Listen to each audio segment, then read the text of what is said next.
this one is for if you graduated or you're about to graduate and you're thinking about grad school, you're wanting to go to grad school, make sure you stay tuned and watch this video.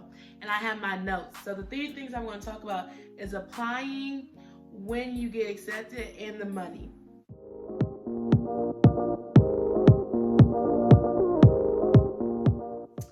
Hello, my name is Alieshia and I talk about life as a millennial, content creating, and traveling.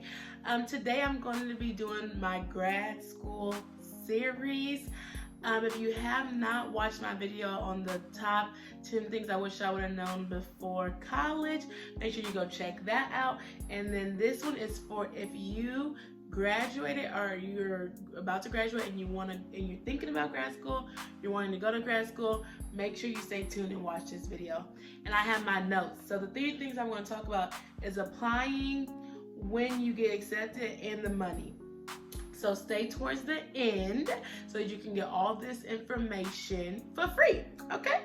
So the first thing, when you're applying, make sure you know what you want to major in. Make sure majoring in your master's program is really specific.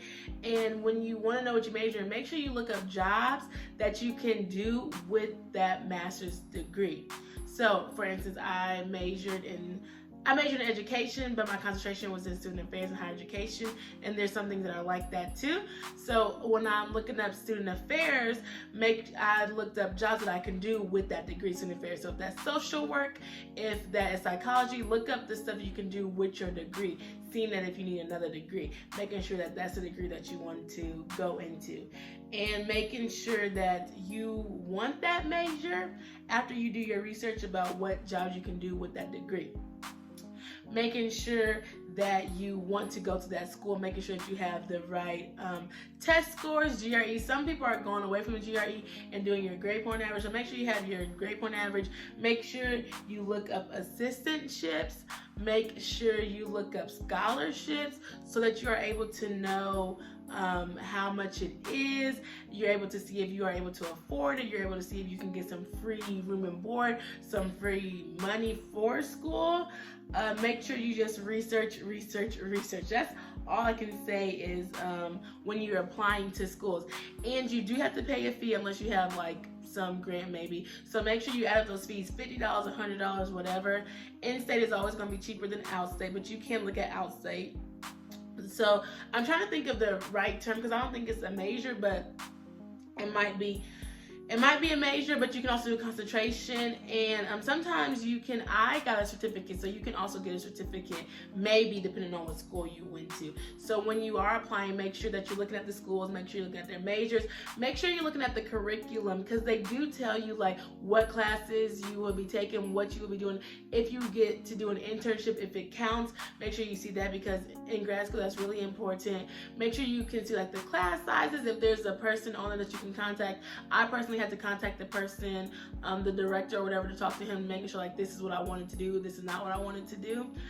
And so when you have all that, when you're applying and when you get accepted after you turned in your personal statement, those are on there.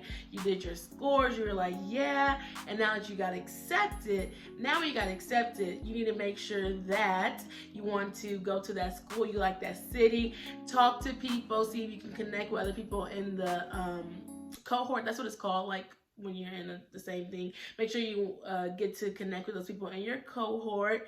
Or not in your cohort, in the other cohort, just looking it up and seeing about reviews.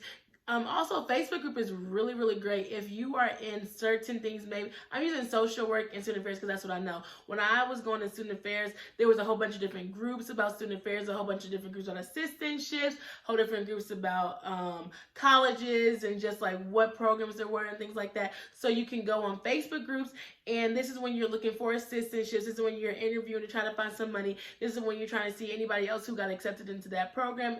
Are you trying to see if anybody else is already in that program in that school? So just go type up the school, type up the you can type up the school, you can type up the program, and just put it out there. You can ask some people about it, and that will really help you gauge if you want to go there, if you don't want to go there.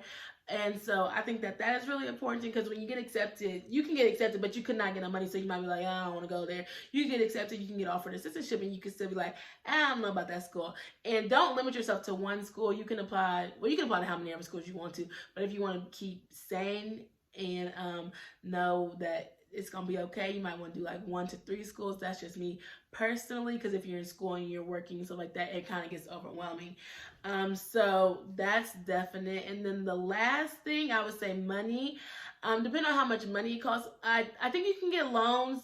You can get loans for grad school, and I think you can get to like up to $20,000. But when that gets gone, you got to pay all that back. So seeing how much money you can get from that school, if they give you $10,000, they give you full tuition, just making sure that it covers it, seeing if you can get assistantships, looking up scholarships for what you are, who you are, where you going, and looking like community service things and stuff like that. If there's any ways that you can get it free. I know you can do stuff like Teach for America, they can help you. And there's some other programs out there. I'm not really for sure because I didn't do them, but I know there are some programs out there that can help you pay your student loans, or you work for them and they can pay it. Or what you should really do is get a full-time job, go to school part-time, and have your job pay for your school. Oh, say it with me. Have your job pay for your school. But some people aren't fortunate enough like that. You can do full-time. You can do full-time and go to work full-time, school full-time, work full-time. There's plenty of people that do it, but that's only if it's going to work out for you. I personally did the other way, where I went to school part-time. No, I went to school full-time, and I worked full-time, but it was like part-time hours for my school because I had an assistantship when I worked there. So yeah, that's basically my tips for things you need to know before grad school. Is my series. I'll talk about some other things. I've also already talked about some grad school. It's called Alieshia's Academy, and I will link that playlist in the description below, so you all will be able to get these videos and you all know what is going on. Make sure you stay tuned. Make sure you like, comment, subscribe, and share with your college students, share with your family, share with your friends, anybody and everybody that needs this free content. Did you hear me? Free. And I'm on my way to 5,000 subscribers. So make sure you press subscribe and click that bell so you can get notified every time I do another video.